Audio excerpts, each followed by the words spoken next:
আসসালামু আলাইকুম, সবাই কেমন আছো? আশা করি ভালো আছো। আলহামদুলিল্লাহ আমরা অনেক ভালো আছি। তো প্রতিদিনের মতো আজকেও হাজির হলাম নতুন একটি ভিডিও নিয়ে। তো আজকে তোমাদের দেখাবো মুরগির মাংসের রান দিয়ে মজার একটি ললিপপ নাস্তা তৈরি করা। প্রথমে আমি মাংসগুলোকে ভালো করে ধুয়ে নিয়েছি।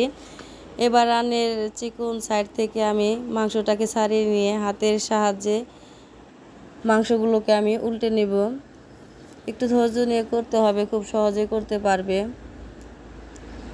আশা করি পুরো ভিডিওটা দেখলে অবশ্যই তোমাদের ভালো লাগবে, কাজে আসবে। তো ভালো লাগলে অবশ্যই লাইক কমেন্ট শেয়ার করে পাশে থাকবে, অন্যকে দেখার সুযোগ করে দিবে। নতুন নতুন ভিডিও পেতে আমাকে উৎসাহিত করবে।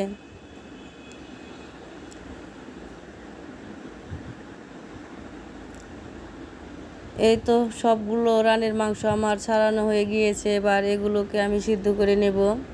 তার জন্য চুলা একটা কড়াই বসিয়ে পরিমাণ মতো পানি দিয়ে দিলাম লবণ, আদা রসুন বাটা, হলুদের গুঁড়ো। তো ভালো করে মিশিয়ে নিয়ে যখন পানিটা একটু বলক চলে আসবে তখন মাংসগুলোকে আমি দিয়ে দিব।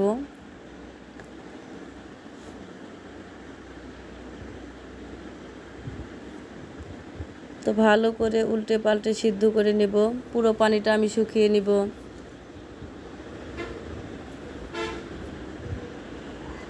একটু পর পর মাংসগুলোকে আলতোভাবে উল্টে নিতে হবে, যেন কোনো সাইডটা কাঁচা থেকে না যায়।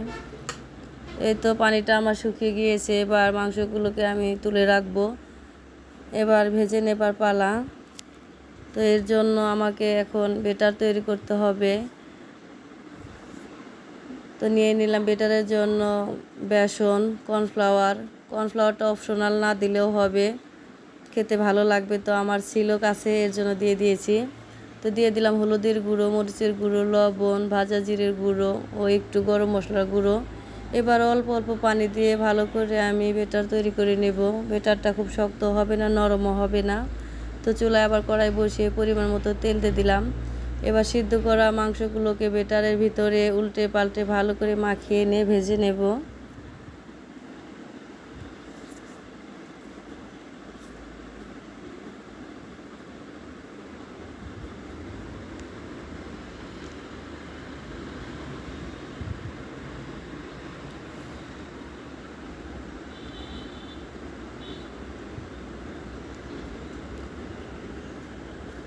এক সাইড ভাজা হয়ে গিয়েছে। এবার আমি হাতের সাহায্যে মাংসগুলোকে আমি উল্টে নেব।